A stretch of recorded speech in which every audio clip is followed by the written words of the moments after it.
안녕하십니까. 박승목의 스케치북. 오늘은 마지막 시간, 첫 번째 스케치, 지구를 위한 나는 착각, 다섯 번째 시간입니다. 제12장, 우리는 왜 가짜 환경신을 숭배하게 되었나? 한번 살펴보는 시간 가져보도록 하겠습니다.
(276만) 뷰네요. 지금 확인해 보니까.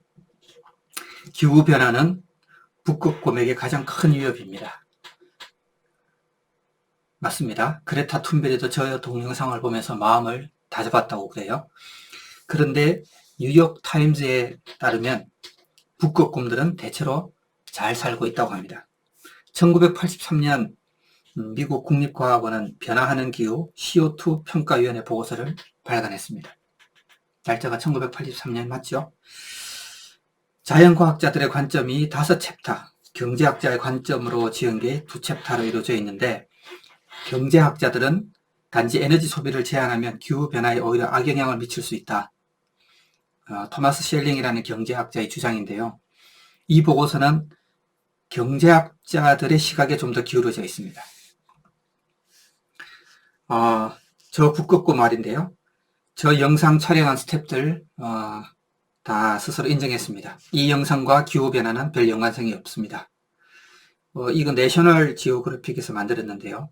이 프로젝트가 진행이 안 되었던 것은 북극곰이 죽어 굶어 죽고 있다는 증거가 없기 때문이라고 합니다. 보시다시피 북극곰은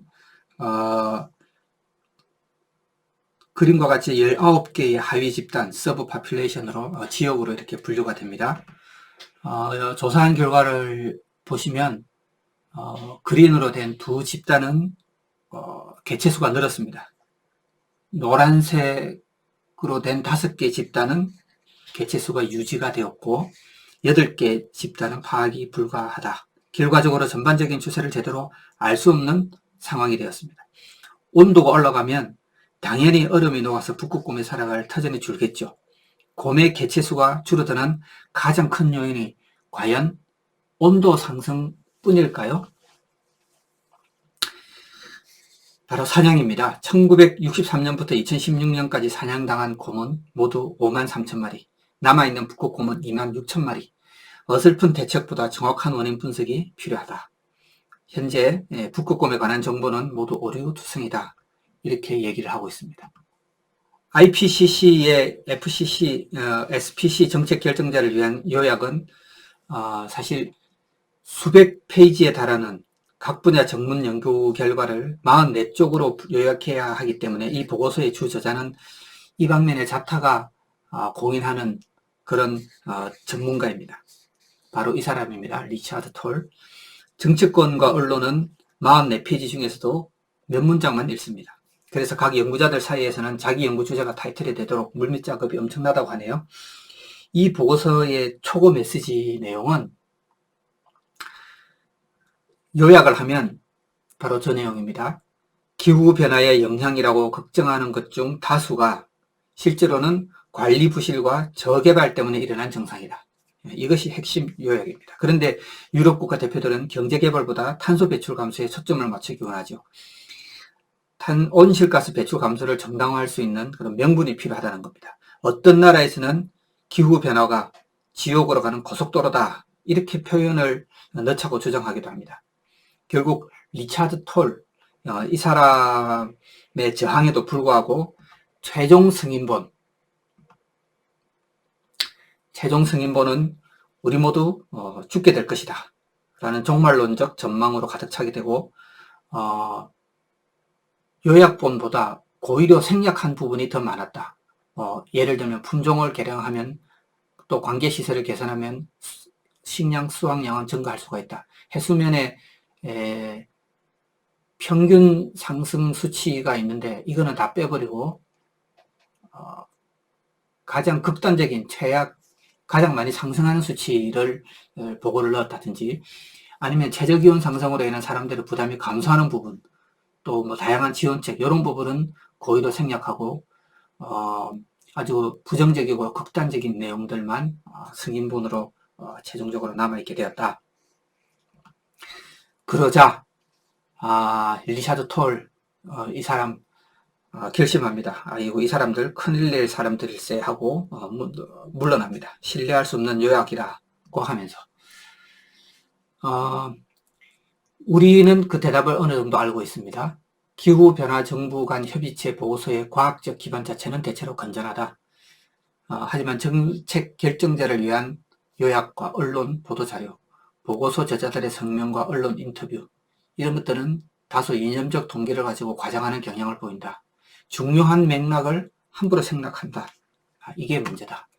이 사람이 기억이 나시나요? 기억이 나시면 좀 곤란한데, 까마득하게 잊어버려야 되는데, 1장에 나온 사람입니다. 그렇기 때문에 시간이 꽤 많이 지났죠. 재보험회사의 의뢰를 받고 기후변화가 자연재해를 얼마나 심각하고 빈번하게 하는지, 또 비용은 얼마나 상승시키는지, 그거 조사한 내용이고, 바로 오른쪽에 있는 로즈 A. 필케 주니어가 그 조사를 담당한 대장 과학자입니다. 하루는 이런 사람이 미 연방 하원 의원인데, 정당이 라자 유니다 파티, 듣도 보도 못한 정당이죠. 군소정당입니다. 이 사람이 콜로라도 대학교 총장에게 편지를 보냅니다. 편지가 아니고 압력이죠. 펠키 교수, 이 사람 의심쩍으니까 조사 좀 합시다. 자료 주시오. 펠키 주니어 민주당 사람인데 왜 이럴까요? 왜 그러냐니까, 이 사람이 IPCC 보고서에서 올린 그래프의 데이터에 대해서 의문을 제기했기 때문에 진보 진영에서 기후변화 부정론자, 이 사람은 기후변화를 부정하는 사람이다, 이렇게 혐의를 받게 되었다고 합니다. 그러자 학계 여기저기에서 공개 성명을 발표하고 로즈 펠키 주니어의 편을 들어줍니다. 오바마 행정부의 녹색경기 부양책을 총괄하고 탄소 배출권 거래제를 법제화한 이 사람까지 나서서 로즈 펠키 주니어를 매장시키려고 했던 이유가 무엇일까요? 그것은 미국 진보센터의 기부자들을 보면 알 수 있습니다. 오바마 정권은 신재생 에너지와 천연가스 업계의 금전적 지원을 받고 있었습니다. 정치적으로는 기후변화가 지금 당장 큰 영향을 미치고 엄청난 재앙을 낳는 것이어야, 그래야 신재생 에너지 기업에 보조금을 지급하고 화석연료에 더 많은 세금을 매기는 법안도 통과하고 부동층의 표심을 잡아 선거에도 이길 수 있고 그렇습니다. 한때 미국에서는 마녀 사냥이 있었습니다. 1950년에서 54년 메카시, 조지프 메카시라는 상원 의원이 과학자 예술가를 빨갱이로 몰아서 처벌하고 사회적으로 매장시키고 하는 그런 광기 어린 사건들이 있었는데 상당히 많이 닮아 있습니다.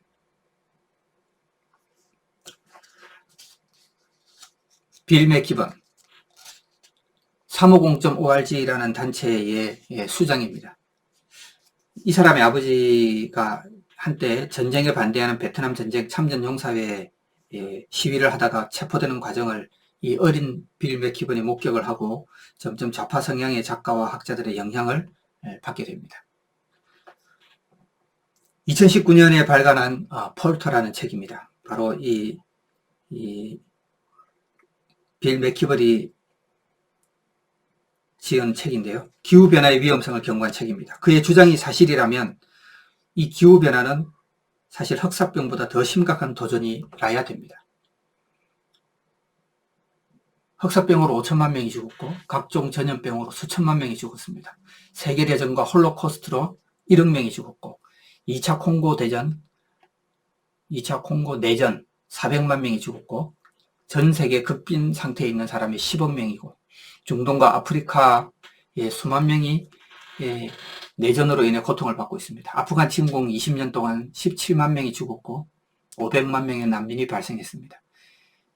기후변화가 큰 문제인 건 맞죠. 하지만 이런 문제들보다 정말 더 크고 심각한 문제일까?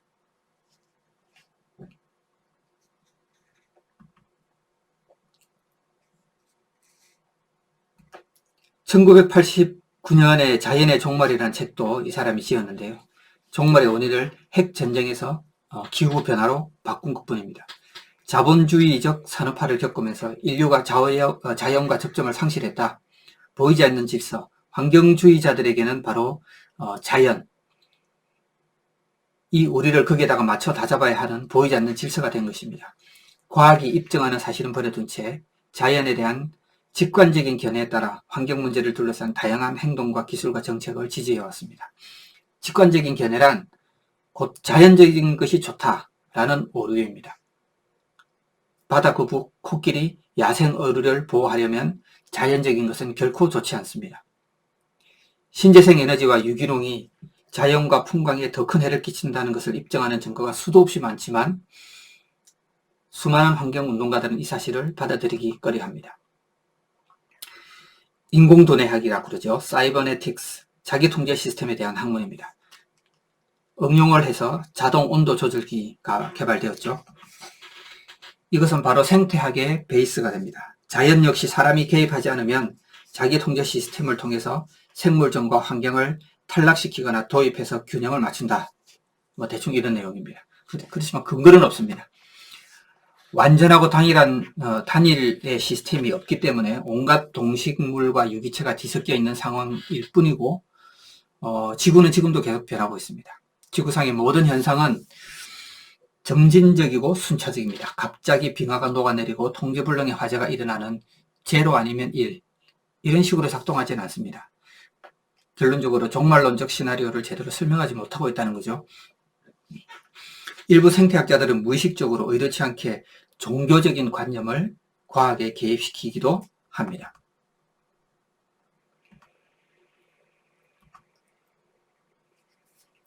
기성 종교색이 옅은 고학력층을 위한 신흥 종교입니다.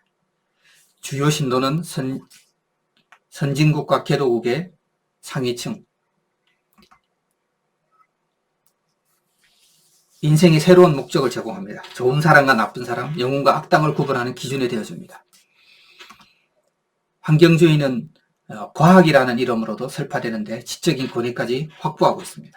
한국과 대만의 경우 반핵, 친신재생 에너지 환경주의자들이 기후변화에 대한 종말론적 표현을 많이 쓰는데 이것은 유럽의 녹색당 또는 미국의 민주당 오카시오 코르테스 한번 또 앞에 나왔었죠.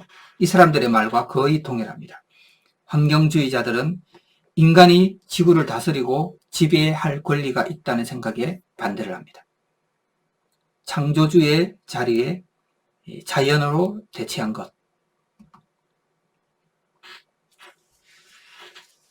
종말론적 환경주의는 사람들에게 삶의 목적을 제공해 줍니다. 세계를 기후변화로부터 구하기 위해 또는 다른 환경 재앙을 막아내기 위해 뭔가 희생하고 노력해야 한다고 요구합니다. 그래서 사람들은 어떤 영웅 서사 속의 주인공이 될 수가 있습니다. 잠시 뒤에 살펴보겠지만 어떤 학자들은 이런 삶의 서사는 우리가 삶의 의미를 찾는데 꼭 필요하다고 믿고 있습니다. 과학적, 이성적 담론에 친숙한 이들에게는 상당히 안도감을 주기도 하는 거죠. 수천 년간 과학은 종교에 억눌려 왔습니다. 근대 물리학의 시조 베이컨조차도 도덕의 범위를 벗어난 지식 추구는 위험하다. 이렇게 얘기합니다. 기독교 사상과 융합한 과학은 시간이 흐르면서 자연세계의 이해, 여기에서 다시 과학혁명으로 마침내 자신들이 연구한 자연의 법칙과 종교적인 신앙심은 무관하게 동일하게 작동한다는 사실까지 알게 됩니다. 계몽주의 시대 철학자들은 도덕과 정치에 대해서도 물리학과 같은 방식의 이성적 접근 해석을 시도합니다. 인간이 특별한 존재라는 것은 유대 기독교 전통에서 가져오고 창조주나 사후세계 같은 핵심 요소는 버리고 대신에 선한 목적을 이루기 위해서는 과학과 이성을 강조하는 것, 그리고 정치적으로 모든 인간은 근본적으로 평등한 존재라는 관념을 믿었습니다. 두 차례의 세계대전을 치른 후에 미국과 유럽의 주요 대학과 학자들은 선, 도덕, 그런 내용은 개나 줘버려. 비과학적이고 교육할 가치가 없다. 이렇게 봅니다. 이성의 기준으로 보면 삶에는 아무 목적이나 의미가 없습니다. 과학은 지성인이 실천할 수 있는 유일하게 타당한 활동이지만 과학은 불가피하게 기술로, 궁극적으로는 끔찍한 원자폭탄으로 이어진다. 그래서 인문학자들은 과학이 문명을 위협한다고 그러고 과학자들은 과학 발전을 멈출 수가 없다. 종합적으로 인류에게는 희망이 없다. 이렇게 희한하게 결론을 짓습니다. 이런 도덕적 신념의 붕괴 속에서 수십 년에 걸쳐 떠오른 종말론적 환경주의는 국제적인 위기가 진행되는 가운데에 제 목소리를 내게 됩니다. 그런데 소련 해체 이후 서구인들은 부정적인 에너지를 쏟아부으면서 자신들의 적재성을 찾을 수 있는 외부의 적을 잃고 말았습니다. 2016년 영국과 미국에서는 유권자들이 선거를 통해 기존의 국제 질서를 거부합니다. 신재생 에너지에 기반을 둔 저에너지 농업빈곤 사회로 돌아가는 것을 유토피아라고 주장하더니 요즘은 갑자기 그린 뉴딜이라는 깃발을 내걸고 다른 주장을 합니다. 즉 신재생 에너지가 탄소 배출을 줄이고 고소득의 일자리를 늘리고 경제 불평등을 해소하고 공동체의 삶의 질을 높여준다. 어디서 많이 들은 소리 아닙니까? 이들에게 사랑과 용서와 친절은 찾아보기 힘들고 그저 공포와 분노와 조바심만 판을 치고 있다. 그래서 이 챕터는 표와 그래프보다는 활자를 쭉 읽으면서 긴 호흡으로 생각을 정리해 볼 필요가 좀 있습니다.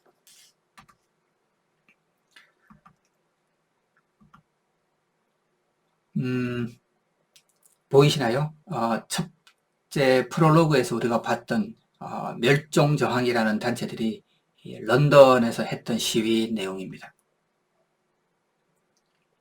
여기는 런던의 자연사 박물관을 점거하고 누워서 시위를 하고 있습니다. 하더리가 나왔습니다. 의회, 브렉시트가 논의 중이던 영국 의회 방청석까지 올라가서 알몸 시위를 하고 있습니다. 이 사람들의 분노가 보이시나요? 영국의 철학자 로저 크러스턴이라는 사람은 분노의 정치학에서 이렇게 말합니다. 분개를 느끼는 것은 나쁘다. 그러나 분개를 느낄 수 있는 능력은 좋은 것이다. 느낄 수 없다면 우리가 살아남지 못할 것이기 때문이다. 문제는 분개가 특정한 목표를 잃고 사회 전체로 향할 때이다. 모든 권력을 거머쥘으로써 구조 자체를 파괴한다. 그러한 태도는 심각한 사회적 무질서를 초래하는 핵심 요인이 된다. 다른 말로 표현하면 염세주의가 된다.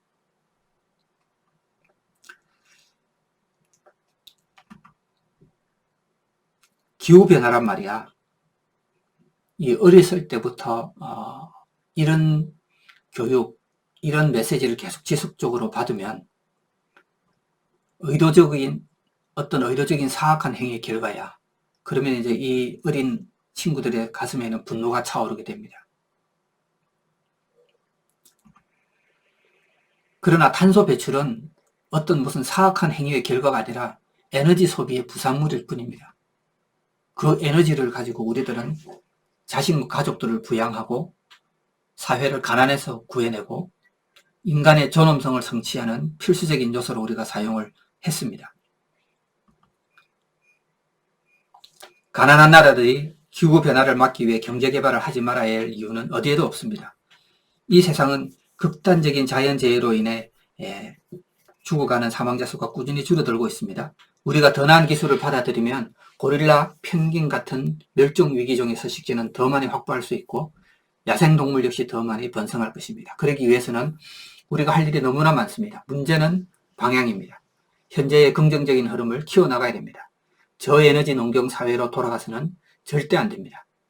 그래서 저자는 기후변화와 산림파괴, 멸종 등을 둘러싼 분노, 공포 조장을 지적하는 것입니다. 그런 환경운동이 키우고 있는 슬픔과 고독을 우리가 주목을 해야 됩니다. 많은 부분이 잘못되었습니다. 해소할 길 없는 불안을 퍼뜨리고 사람들을 무기력하게 만드는 이념을 배포하고 실제 하는 증거를 호도하고 부정하기 때문입니다. 지금 이 시간에도 베르나데테라는 콩고의 한 여인은 난민으로 떠들고 있습니다. 상상할 수 없는 위기에 놓여 있습니다. 그래도 먹고 살기 위해서 일해야 됩니다. 인간적인 존엄한 삶을 누리고 있지 못합니다. 선진국에 사는 우리는 당연한 것으로 여기며 누리는 문명생활에 감사해야 한다는 사실을 잊지 말아야 합니다. 환경종말론자들이 주장을 균형 잡힌 시각으로 대하고 인류가 도달한 풍요의 과실을 여전히 누리지 못하는 이들을 향한 공감과 연대의식을 끌어올려야 합니다. 이들의 주장은 부정확할 뿐 아니라 비인간적입니다. 인간의 탐욕과 오만의 결과가 아니라 인류가 더 나은 삶을 추구하기 위해 경제를 발전시키는 가운데 발생한 부작용일 뿐이다. 환경 휴머니즘의 핵심 가치를 밝힐 때가 되었습니다.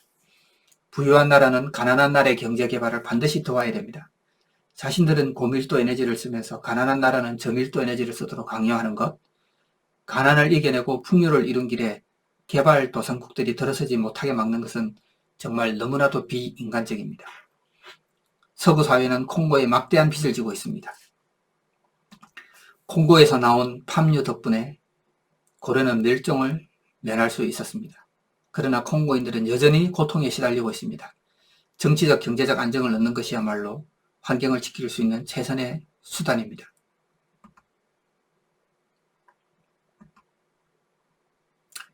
환경 저널리즘의 품질을 높이기 위해서는 에너지 밀도가 환경에 대한 피해를 좌우하는 핵심 요소다 하는 가장 중요한 사실을 우리가 명심해야 됩니다. 석탄 3,000톤의 열량을 내기 위해서 만약에 나무를 떼야 한다면 얼마나 넓은 산림이 황폐해야 될까요? 원자력은 선한 의도로 탄생한 것입니다. 실수로 나온 것도 아니고 악한 의도로 나온 것도 아닙니다. 원자력 발전소뿐 아니라 핵무기 역시 존재하는 현실임을 우리는 받아들여야 됩니다. 핵무기를 없애기 위한 시도는 재앙에 가까운 쓸데없는 갈등만 일으키게 됩니다. 미국과 영국이 2003년 이라크를 침공했던 것처럼 이러한 실존적 불안을 관리할 수 있는 더 나은 방법을 찾는 것이 우리가 할 일입니다. 메멘토 모리. 우리는 언젠가 모두 죽을 수밖에 없는 존재임을 상기하고 삶에 대해 감사하는 마음을 가지는 것이 중요합니다. 왜 인간이 마운틴 고릴라 같은 멸종 위기종에 신경을 써야 할까요? 과학자들은 그런 관심이 인간 스스로에게 이익이 된다 하는 식으로 설명을 해왔지만 그건 충분한 설명이 못 됩니다. 고릴라가 멸종한다고 해서 인류에게 물질적 손해는 없습니다. 다만 우리가 영적으로 더욱 빈곤한 존재가 될 뿐이지. 다행히 우리 모두는 잘 알고 있습니다. 우리가 마운틴 고릴라를, 노란 눈 펭귄을, 바다 거북을 구하려고 하는 건 인류 문명이 이 일에 달려있기 때문이 아니라 바로 우리가 그들을 사랑하기 때문입니다. 점점 더 많은 사람들이 양극단으로부터 돌아오고 있습니다. 원자력 에너지를 지키는 일은 2보 전진 1보 후퇴를 거듭하고 있습니다만 결국 환경 휴머니즘은 환경 종말론을 이겨낼 것입니다. 왜냐? 대다수의 사람들은 번영과 자연을 동시에 원합니다. 자연을 위해 번영을 희생할 사람은 극소수입니다. 단지 자연을 지키면서 풍요로워질 수 있는 방법에서 혼란을 겪고 있을 뿐입니다. 환경 양치기들이 주요 인사로 활약할 수도 있지만 세계의 시스템은 변하고 있습니다. 새로운 도전에 직면하기 위해서는 패닉이 아닌 타인에 대한 돌봄, 침착함, 사랑이 필요합니다. 극단주의자들의 진정성을 내면으로부터 이해하고 존중함으로써 그들을 좀 더 온건한 길로 끌 수 있을 것이며 이런 노력을 통해 모든 이들을 위한 초월적인 도덕적 목적에 한 발 가까이 다가설 수 있을 것입니다. 모두를 위한 자연과 번영이라는 그 가치로 말입니다. 네, 지금까지 첫 번째 스케치북 지구를 위한다는 착각을 살펴봤습니다. 저도 어릴 적 연탄가스를 마시고 큰 곤욕을 치른 적도 있어서요. 그래서 오늘날 저의 상태가 좀 이렇습니다만, 연탄이 위험하다고 장작으로 돌아갔다면 상태가 더 나아졌을까요? 자동차 사고가 위험하다고 해서 마차 시대로 돌아갈 수는 없는 것입니다. 성능을 개선하고 제도를 보완해서 희생과 사고는 최소한으로 줄이고 인류의 문명을 발전시켜 나가야 하는 것이 더 낫지 않을까요? 기후변화와 환경 문제에 관심이 있는 모든 사람들, 특히 앞으로 지구와 인류를 책임질 청년과 우리 청소년에게 이 책이 힘과 용기를 불러일으키는 좋은 길잡이가 되기를 진심으로 바랍니다. 다음 스케치는 정재성 교수님의 12발자국입니다. 재미가 넘칩니다. 생각하는 힘을 길러주는 너무나 좋은 책입니다. 많이 기대해 주세요. 감사합니다.